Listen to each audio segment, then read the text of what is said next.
Bonjour à toutes et à tous. Le livre du jour, Benoît XVI, ce qu'est le christianisme, un testament spirituel. Livre publié par les éditions du Rocher et Artege.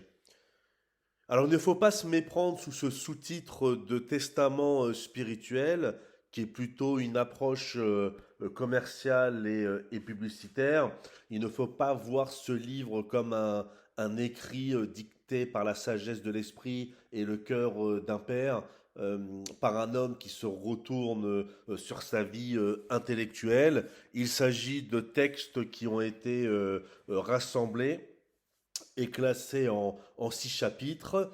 On retrouve l'ensemble des thèmes sur lesquels a travaillé Joseph Ratzinger tout au long de sa vie. À titre personnel, j'ai plutôt été déçu du livre. On voit que c'est un dernier livre. On pourrait presque dire que c'est un livre de commande.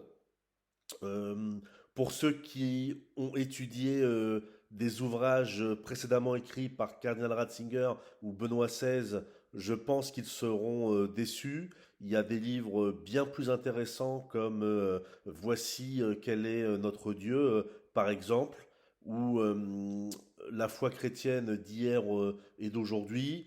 Euh, J'avoue que je n'ai pas du tout été emballé par la lecture. Et puis le fait de regrouper différents textes et en faire un livre unique, c'est toujours un exercice compliqué, d'autant plus qu'on ne voit pas vraiment le fil conducteur.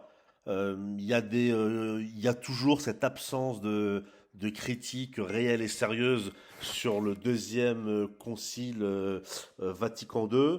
Donc j'avais lu ce livre pour en apprendre un peu plus sur la vision de Benoît XVI sur le christianisme, et je n'ai pas retrouvé une certaine verve intellectuelle qui existe dans des études précédemment publiées. Donc je ne recommanderais pas ce livre parce que dans l'ensemble, il est quand même décevant. Ce qu'est le christianisme, testament spirituel de Benoît XVI, aux éditions du Rocher et Artege. Si vous lisez cet ouvrage, eh bien, écoutez, mettez-le moi en commentaire. Et puis surtout, dites-moi si vous comprenez ma critique sur cet ouvrage qui, pour moi, ne restera pas dans les annales. À très bientôt.